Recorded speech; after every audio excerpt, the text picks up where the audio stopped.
We are live in 3, 2, 1. I just feel bad that they feel obligated or whatever might be going through their mind to publicly state that or vocalize their opinion in that way. White supremacist propaganda found on BYU campus. The widow of a Utah police officer who lost his life speaks at a press conference at Provo City Hall. And the Church of Jesus Christ of Latter-day Saints expands its Light the World giving machines to Utah County. Welcome to NewsLine. It's Thursday, December 5th. I'm Chris Jacobs. And I'm Joseph Carson. This year, more than 100 U.S. police officers lost their lives in the line of duty, one of which was Provo police officer Joseph Shinners. Yesterday, Shinners' widow spoke at a press conference at Provo City Hall. Anessa Pennington attended the event. Anessa, what did she talk about? Kaylin Shinners spoke on the past year without her husband, the support she received from the community, and the mix of grief and joy she felt as she welcomed their second child in September. It's been a growing year. It's been a good year being able to honor my husband.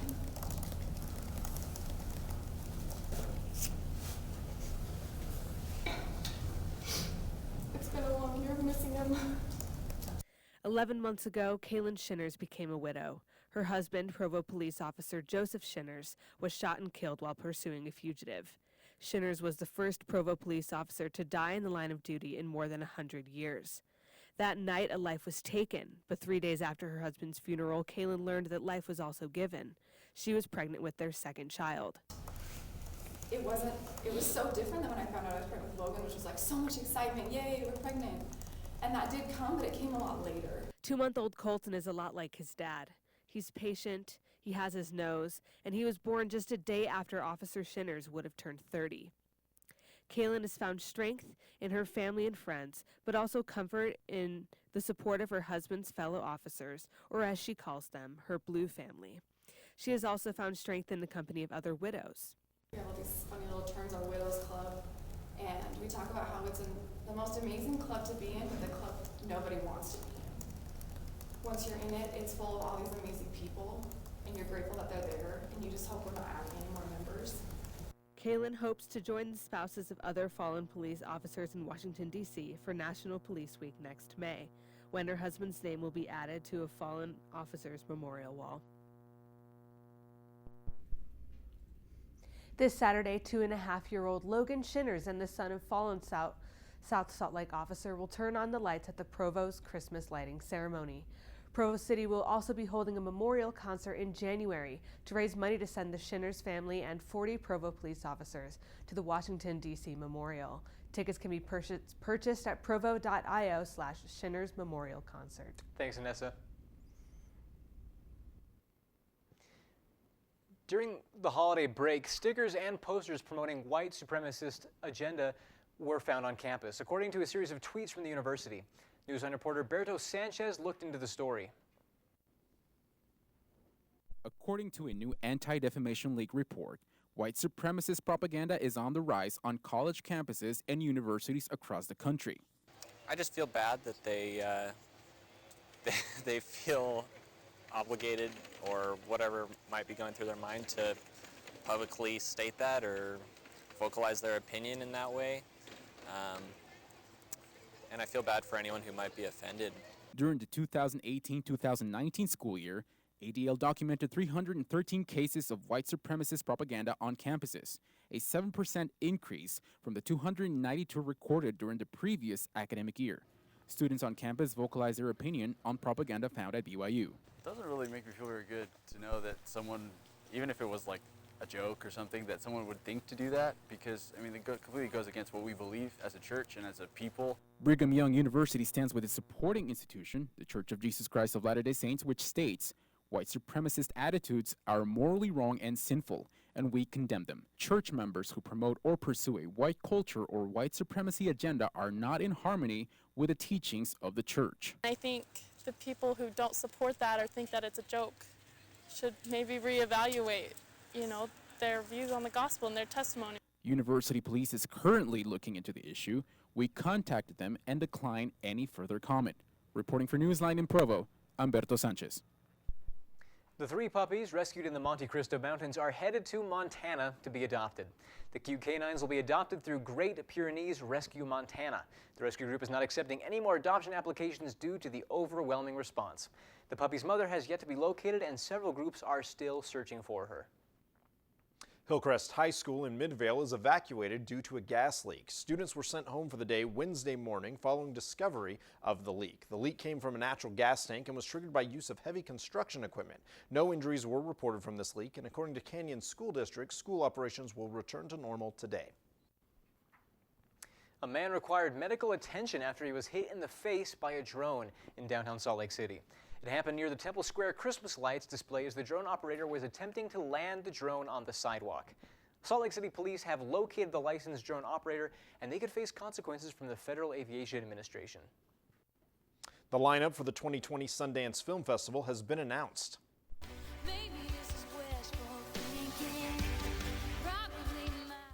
The anticipated Taylor Swift documentary, Miss Americana, is set to kick off the Indie Film Fest. The lineup contains 118 feature-length films, including a remake of the Swedish film Force Majeure, starring Will Ferrell and Julia Louis-Dreyfus, as well as a long-awaited sequel to The Beasts of the Southern Wild. A proposal to build an RV park, hotel, and gas station near the northwest entrance to Zion National Park has been rejected by county commissioners. The Washington County Commissioners unanimously voted down the proposal Tuesday despite an earlier approval from a county planning commission. Their main reason was stated as being that the rural area wasn't equipped to handle that kind of commercial development. The Utah Supreme Court rules that Brigham Young University campus police hasn't always been a public entity and isn't required to hand over public records from before May 2019. The Salt Lake Tribune has been trying to access emails between the campus police and the BYU Honor Code office due to controversy surrounding how the office responds to sexual assault claims. The subject will be brought next to the district court for further decision. The Church of Jesus Christ of Latter-day Saints expanded its Light the World campaign giving machines to 10 locations around the world, including one right here in Utah County. NewsLine reporter Emma Benson went to the University Place Mall in Orem to check it out. Emma, how much has the church raised so far? People are truly in the giving spirit. Over the past month, the church's giving machines have raised over $1 million in donations for local and global charities.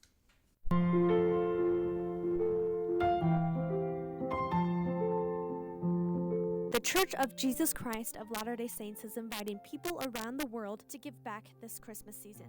The shopping center at University Place is currently home to one of the giving machines. I was so excited when I heard about them being in Orem. People can purchase items from these vending machines ranging from $2 to $320, including food, clothing, medicine, and more. Provo resident Austin Rambo is at the mall almost every night, training the full-time missionaries and volunteers to help people use the giving machines. It's been good to see all the people that come in and donate, and the volunteers. It's just a nice way to spend the holiday season. The items will be donated to 4 local charities, including the Community Action Services and Food Bank in Provo.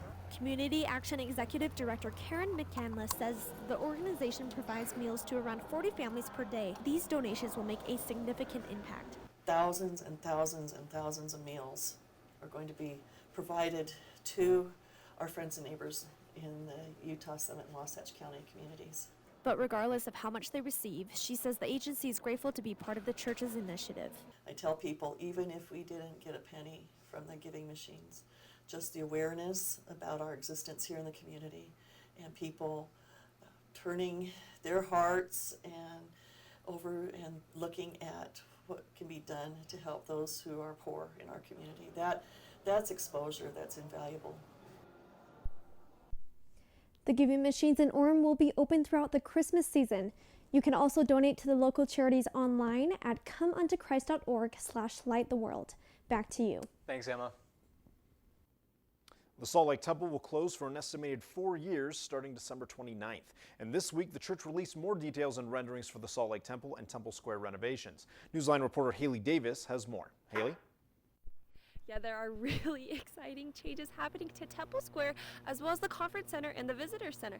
But as far as the interior of the Salt Lake Temple, the emphasis is on the preservation of the rich colors and materials that were originally used in the construction of this temple. The Pioneer-era temple has become a historical icon of the church for many members around the world, and the renderings released this week hold true to its unique heritage. I've got 2 volumes of a historic structures report that we use regularly in our understanding of what the temple was. Proposals to restoring these original colors and materials are being prepared. Kirby says he and his team have had many special experiences already as they have started studying historically what this temple was like in the late 1800s. I often wake up in the middle of the night with an idea or an understanding of something they're working on. And as they move forward with these plans in the beginning of January, they hope to bring back the honor of those who came before. We'll be bringing back historic looking furniture, historic carpets, historic light fixtures, really in an attempt to restore this to a Victorian, rich, dark building. In addition to these color restorations, another main effort reached through this renovation is enhancing accessibility and safety concerns physically to the temple. The restoration will come piece by piece, starting with the South Visitor Center and portions of the South Temple Square wall being demolished.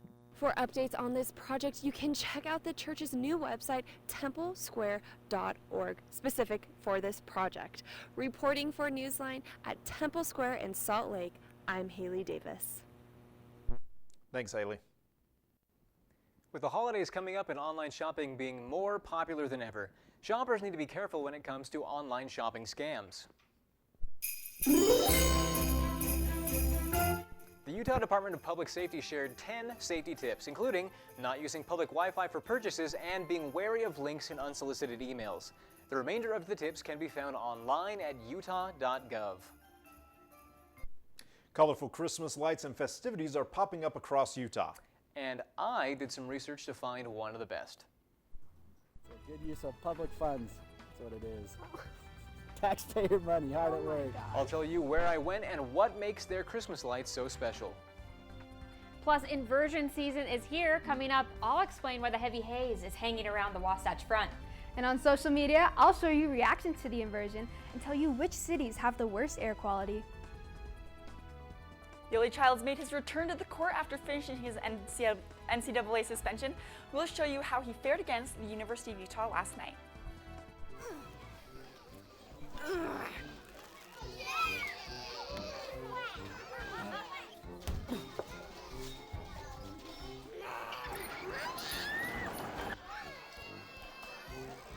If you love them enough to crawl into a play place to get them to come down,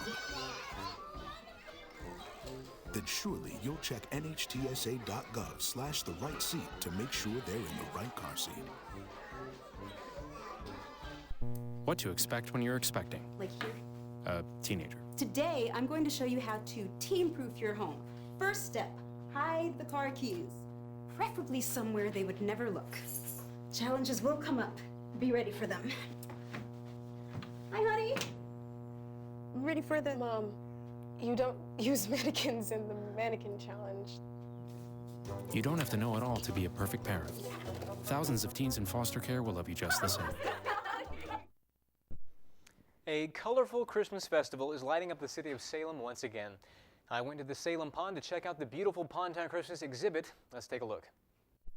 For over 17 years, the city of Salem, Utah has been lighting up their pond with a dazzling display of lights and colors. This year, the Pondtown Christmas display is back and shiny as always. We enjoy the lights. We tend to drive around the pond very slowly, taking in the sights.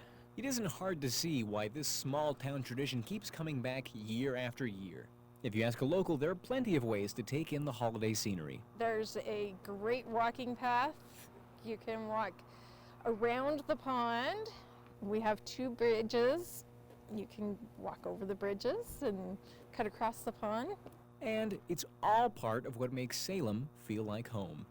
I grew up in Salem. I lived here most of my life, and it's always home. Visitors to Salem can enjoy Pondtown Christmas too. Yeah, we're super happy that we came. It's super pretty, and the reflections on the pond from the trees, the bridge, it's super nice. It's a good use of public funds.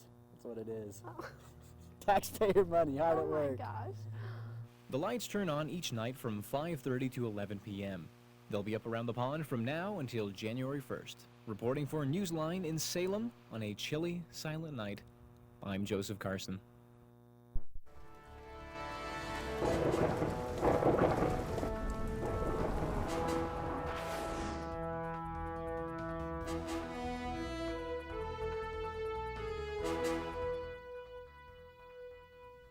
Well, our threat for freezing rain is now gone that we're in the afternoon hours, so our roads are looking better out there. The evening commute may be a bit wet, but it won't be cold enough for very dangerous roads tonight. You're going to be okay out there.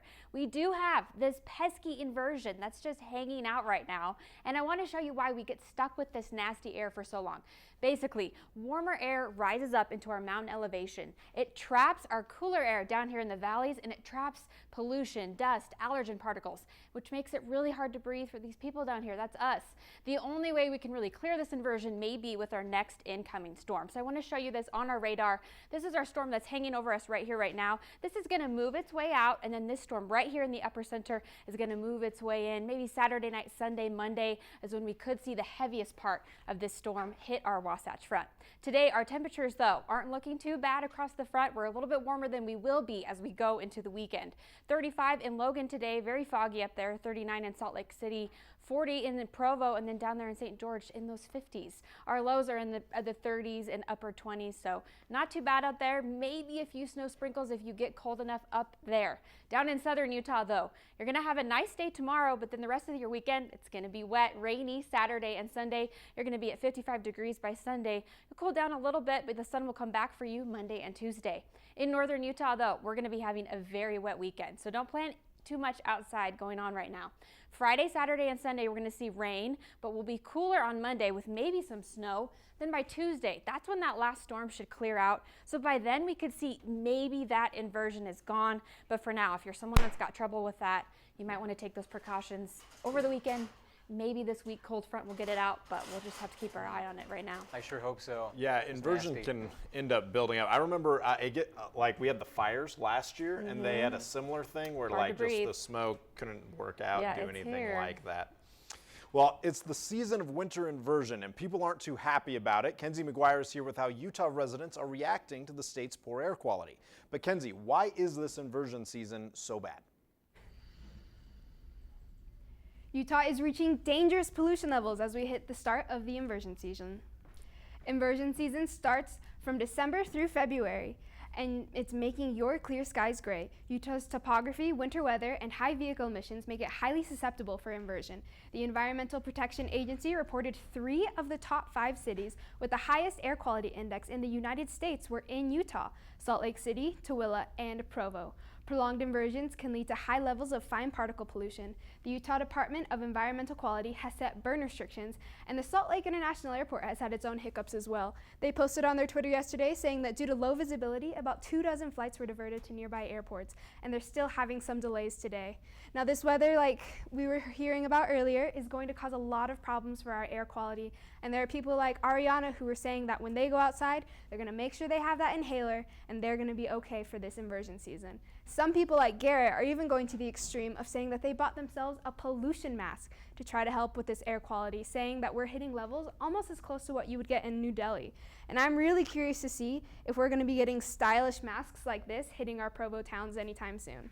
Now, some people are wondering how we can solve this problem. People like Mason say that if everyone got one of the fans that they owned and aimed it at the sky, we might have the chance of getting rid of this inversion. And while that might not actually be the case, you can get your upstate air quality conditions if you text Clean the Air to 63902, or you can visit caretocleartheair.org for more information.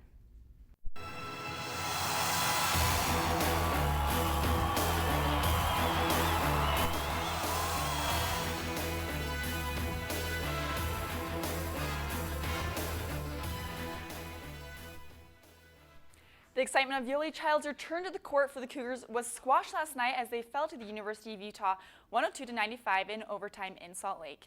Yoli scored 29 points in his return from his NCAA suspension until he had to leave the game with 5 minutes remaining in regulation with cramps. BYU held a lead the whole game until the final 2 minutes when Utah came up big with a game-tying three-pointer from Rylan Jones to send it into overtime. BYU couldn't gain any momentum in overtime, though, as Utah pulled away for the 7-point win. Jake Toulson added 27 points for the Cougars, while Timmy Allen led the Utes with 27. And just down the road from the Utes and Cougs, the Jazz were hosting LeBron and the Lakers, but lost 121-96. He's got Dwight one-on-one. He'll fire the rainbow three. Got it. Bogdanovich with 3 threes in the first half, 9 points. The Jazz couldn't seem to get into any sort of rhythm despite Donovan Mitchell's 29 points. Every player on the Jazz except Joe Ingles had a negative plus-minus for the night. The Lakers took a double-digit lead in the second quarter and never looked back. Anthony Davis had 26 points for the Lakers, and LeBron added 20. And to add salt to the wounds, the Jazz even allowed Dwight Howard to make a three-pointer. Yikes! This is the Jazz's 3rd straight loss, but they'll look to get back on track when they take on the Grizzlies later this week. And if you were watching the Jazz game last night, maybe you caught a glimpse of King James making a big mistake but not getting caught. And apparently LeBron didn't realize he traveled until after halftime. We'll be right back. 150 over 90. 180 over 111. 160 over 110. I had a stroke.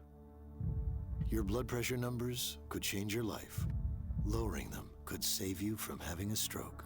If you've stopped your treatment plan, restart it or talk to your doctor about creating one that works better for you. Start taking the right steps at manageyourbp.org. Now I'm, trying to get better, stronger than ever.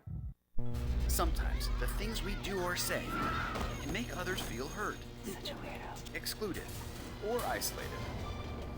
Everything you say and do creates an impact. How am I supposed to save the whole world? You can't think about saving the world.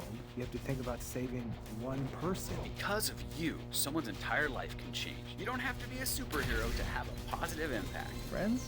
Friends.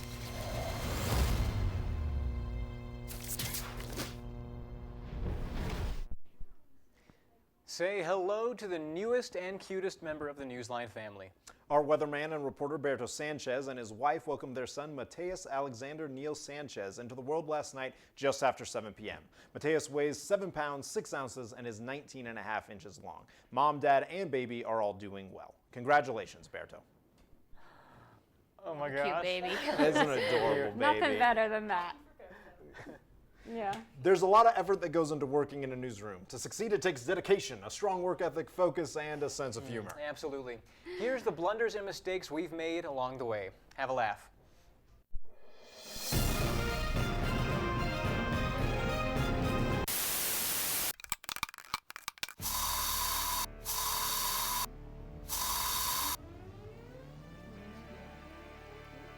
Well, that's confusing. Don't read LA. Yeah. In this cold weather, there are still a few ways that, no, doesn't make any sense. Reporting live. I'm not live! I'm not live! I can't hear anything.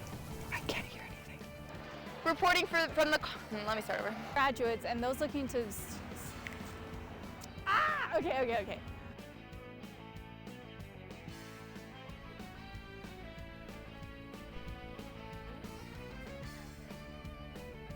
Thanks, Mandy.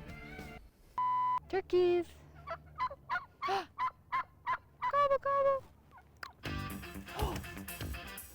Then conceding only one.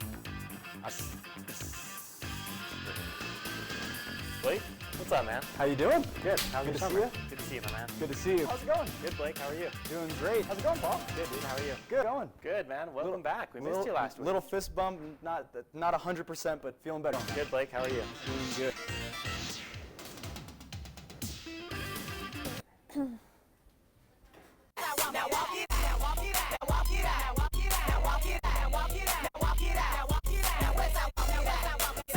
And there are plenty of online insults going around the world. Newsline reporter Kyle Perry joins us now. Kyle, what is happening in the social media world?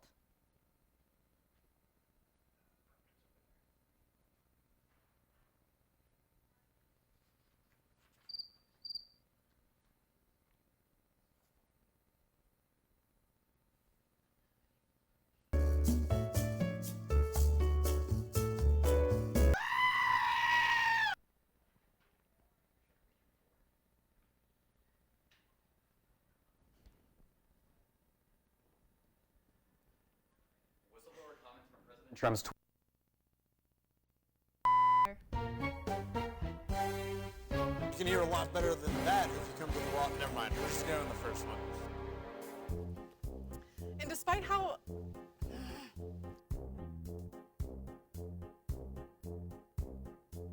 Good temps, and we'll be right back in just a few minutes.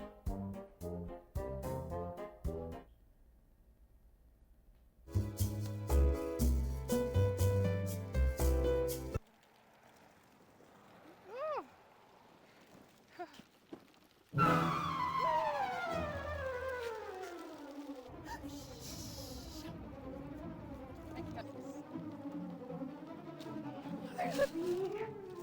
That's a big bee. Really big bee. Gosh, oh my gosh. Oh my gosh! We'll be getting sun snow. That was a lot of blah blah. Okay, we're gonna run that again.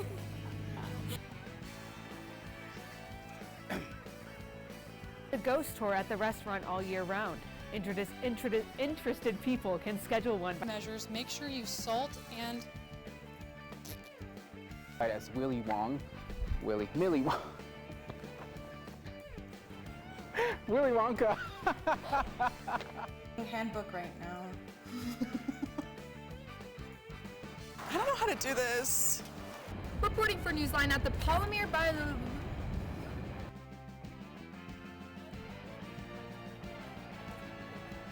Thanks for watching. We'll be right back. We'll be right back.